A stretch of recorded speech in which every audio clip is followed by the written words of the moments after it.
First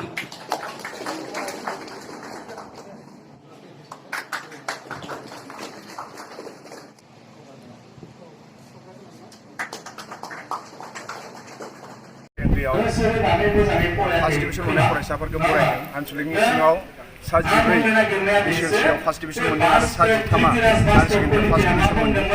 दुलाराय बर' फरायसाफोरनि गासै मिरुनि जिल्लानि आरो आनसलिकनि दैदेनगिरि बिथांमोना सान हर बर'नि थाखो 10 इउनिभार्सिटिसिम फरायबाय थानाय 2 लाख 4 लाख बर' स्टुडेन्ट दं। बिथांमोनखौ मानसि खालामनो थाखाय हिउमेन रिसर्स प्रडाक्ट खालामनो थाखाय जोङो सान हर नाजागासिनो। बेजों लोगोसे बर' बिजोंनि साफ्रोमबो फोरोंगुरु सार बिथांमोनखौ आं दुलाराय बर' फरायसाफोरनि सोलोंथाइनि थाखाय साबायखर बावो। बर' हारिनि बिफा बड'फा उपेन्द्रनाथ ब्रह्मआ जि बुंलांनाय बर' हारिया गेरेमसा जानो नांगौब्ला जोंनि फोरोंगुरु सार बिथांमोननि गोलोमदै आरो बिथांमोननि खस्थ'आ नांगोन। बेखौ जोङो फोरोंगुरु सार बिथांमोनखौ अराय सम जों खावलायो आरो फरायसाफोरखौ मानसि दानो थाखाय हिउमेन रिसर्स प्रडाक्ट खालामनो थाखाय जोङो जेथे जेसेबां बोलो दं जों 100% जों जों बिथांमोनखौ मानसि खालामगोन आरो बिनि थाखाय जों बिथांमोनखौ मानसि खालामनो थाखाय नाजाबोगासिनो आरो नाजालांबायबो थागोन। उनावबो जों नाजालांबाय थागोन, सिगांबो जों नाजाबोदों आरो दाबो नाजागासिनो दङ। बेजों लोगोसे आसाम सरकारा दाखालि बावै साइन्स स्ट्रिम माखासे 16 कलेजाव बिथांमोना साइन्स स्ट्रिम बिथांमोनहा फोसावना होबाय। बेनि गेजेराव बिटिआइनिफ्राय गंसेबो गोलैयाखै। जों जोबोद दुखु मोनदों आरो बेनि थाखाय जोङो बे साननैसोआवनो दुलाराय बर' फरायसा आफादनिसिम आसाम स्टेट इडुकेसन मिनिस्टार मानगोनां हिमन्त बिश्व शर्माखौ हरदों आरो जोंबो माखासे कलेज जे बर' फरायसाफोरा दिनै भारत हादरा जुदि दावगानो नांगौबा साइन्स एन्ड टेक्न'लजियाव भारतनि प्राइम मिनिस्टार नरेन्द्र मदिया टेक्न'लजि आरो साइन्सखौ दावगाहोनो थाखाय बिथाङा बुंदों। आरो जुदि भारतआ दावगानांगौब्ला आसामा दावगानांगोन, आसामा दावगानांगौब्ला बड'लेण्ड ओनसोला दावगानांगोन आरो बड'लेण्ड ओनसोलाव गोबां बर' फरायसाफोरा फरायनो हायो। नाथाय साइन्स फरायनो लुबैनाय, इन्जिनियारिं फरायनो लुबैनाय, मेडिकेल फरायनो लुबैनाय बिथांमोना दङ। नाथाय साइन्स कलेजनि माखासे फेसिलिटिनि थाखाय गोबाङानो फरायहैनो हाया। बेखौ जों दुलाराय बर' फरायसा आफादा नुदों। दिनैबो फार्स्ट डिभिजन मोननायनि गेजेराव गोबाङानो साइन्स फरायदों। नाथाय बे साइन्स फरायनायाव बिथांमोना खाथियाव इन्सपिरेसन गैयिनि थाखाय गोबां गोजान जायगायाव थांनो गोनां जादों आरो गोबां बिथांमोनहा प्रब्लेम फेस जादों। दा जोंबो दुलाराय बर' फरायसा आफादा क'क्राझार, चिरां, बाक्सा, उदालगुरि आरो बर' जि ओनसोलाव बर' मैखोम आरो बर' फरायसाफोर दं बेफोरबायदि फरायसाखौ जों बासिनानै मानगोनां आसामनि इडुकेसन मिनिस्टारनो जों फैगोन आरो जोंहा डिमान्ड थागोन। जोंनोबो साइन्स कलेज नांगौ आरो जोंनि फरायसाफ्राबो फरायनो मोननो नांगौ। बेनि थाखाय जों खामानि मावगोन। बेजों लोगोसे आसाम स्टेट इडुकेसन मिनिस्टारा बुंदों जे फार्स्ट लिस्ट जे आसामाव प्रभिन्सियेलाइज स्कुल खालामनो थाखाय बिथांमोना 15आव लिस्ट होगोन। बाव जोंहा दाखालि बावै एकर्डबो जालांबाय बर'नि गेजेराव पिस एकर्ड आरो बाव जोङो बड'लेण्ड ओनसोलाव गोबां बर' बिजोंजों लोगोसे गुबुन गुबुन बिजोंफोरनि फरायसालिफोर भेन्सार स्कुलखौ जोङो आसाम सरकारनो होजोबदों, भारत सरकारनो होजोबदों।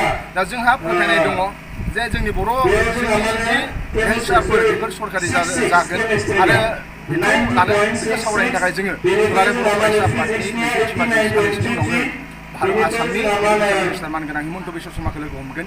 दा ओंखायनो जोंहा फोथायनाय दङ रावबो भेन्सार स्कुलनि फोरोंगुरु सार बिथांमोना 1% जाहाथे डिप्रेसन जाया। 15 बोसोर 20 बोसोर मास्टार मावबाय दुलाराय बर' फरायसा आफादनि खावलायनाय बादियै, बर' हारिनि खावलायनाय बादियै। दा नोंथांमोना जाहाथे डिप्रेसन जाया आरो नोंथांमोननि फरायसालिखौ सरकारि खालामनो थाखाय दुलाराय बर' फरायसा आफादा अराय समजों दंफायो गसंफानानै फोरोंगुरु सार बिथांमोननि जिखि जेंना जाया मानो बेयाव दुलाराय बर' फरायसा आफादा दङ। बर' हारिनि राव, बर' हारिनि हारिमु आरो बर' बिजोंखौ फोथांनानै दोननायाव दुलाराय बर' फरायसा आफादा गोदोबो रल लाबोदों, दाबो रल लागासिनो आरो इयुनावबो रल लाबाय थागोन। आरो बेनिफ्राय देरसिन खोथाया जाहैबाय जोंनि 4 लाख बर' फरायसाफोरखौ मानसि खालामनो थाखाय गुड सिटिजेन्स आरो मोजां बिथांमोनखौ कुवालिटि इडुकेसन होनो थाखाय, गुन गोनां सोलोंथाइ मोनहोनो थाखाय दुलाराय बर' फरायसा आफादनि साफ्रोमबो सोद्रोमा बिथांमोना सान हर नाजागासिनो दङ। दिनै आं दुलाराय बर' फरायसा आफादनि सासे मावथि हिसाबै रुपुय दख'राव फैनानै 2020 मायथाइयाव रुपुय दख'रानि जे HSLCआव फार्स्ट डिभिजन मोननाय आरो हायार सेकेन्डारिआव फार्स्ट डिभिजन मोननाय फरायसाफोरखौ बरायनाय हाबाफारियाव बाहागो लानानै जोबोद गोजोननाय मोन्दों। रुपुय ओनसोलनि साफ्रोमबो फोरोंगुरु सार बिथांमोनखौ साबायखर बावबाय आरो रुपुय ओनसोलनि साफ्रोमबो मेलेमजिबि लेखा गोरों एकाडेमिसियान बिथांमोना रुपुय आनसलिक एबसुखौ अराय सम मदद होगोन। हारिनि खामानि मावनायाव हारिनि जेंनाफोराव प्रब्लेम फेस जायोब्ला बिथांमोना सुबर्न बिनाय समाव अरायसम सुबर्न मोनगोन बेखौ जोंहा फोथायनाय दं। गिबियावनो बर' खौरां नोंथांमोननिसिम आङो रुपुय दख'र एबसुनिफ्राय गाहाम हामलायनायखौ जासिग्रोबाय। बे समाव रुपुय दख'र एबसुनि नेहाथारि हिसाबै जोबोद गोजोननाय मोन्दों। मानो होनबा जों दिनै थांनाय 2020 मायथाइनि HSLC आरो HS आनजादाव सेथि थाखोआव उथ्रिसार जानाय फरायसाफोरखौ मान बावबाय आरो फरायबाय। बेयाव जोङो गाहाय आलासि हिसाबै दुलाराय बर' फरायसा आफादनि मानगोनां इडुकेसन सोलोंथाइ नेहाथारि बिथां अस्लाम बसुमतारीखौ जों लाबोनो हादों आरो लोगोसे बाक्सा जिल्लायाव गाहाय नेहाथारि बिथां बासिराम बागसियारि आदाखौबो जों आलासि हिसाबै मोनदों। बे समाव जोङो बिथांमोनखौ जोबोद साबायखर बावदों। मानोना बिथांमोना जोंनि फरायनायाव फैनानै फरायसा बिथांमोनखौ गोबां खामानिजों लोगोसे गोबां सुबुरुन होलांबाय।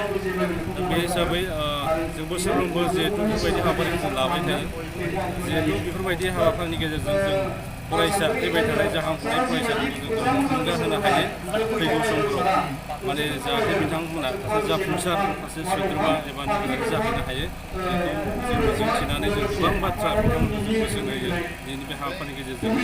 दा जियानो जा देग्लाय HSLCआव गासै जोङो मेट्रिकआव गासै सा 14 फरायसाया सेथि थाखोआव उथ्रिसारनो हादों। बिसोरनिनो सासे मिजिं बसुमतारी होननाय बिथां फंबाया गासै 85% नम्बर लानानै डिस्टिंसन मोनसे पजिसनखौ लानो हादों। दा बिथांखौ मोनसे जोबोद गोजोननाय थादों। थांनाय बोसोरावबो जों सासे डिस्टिंसन मोननो हादोंमोन, देग्लायबो जों मोनदों दख'र हिसाबै। दा बिथांमोननिसिम जोङो गोबां साबायखर बावदों फरायसाफोरखौ। HS फरायसा फाइनाल एग्जाम होग्रा बिथांमोना गासै 13 डिभिजन मोननो हादों। दा बिनिनो सासे देग्लाय जोङो कमार्स आयदायाव सासे जोङो फार्स्ट डिभिजन मोननो हादों। बिथाङा पाठशाला आनन्दराम बर' एकाडेमियाव फरायदोंमोन। थांनाय बोसोरावबो बिथाङा 783 मोननानै डिस्टिंसन मोननो हादिया।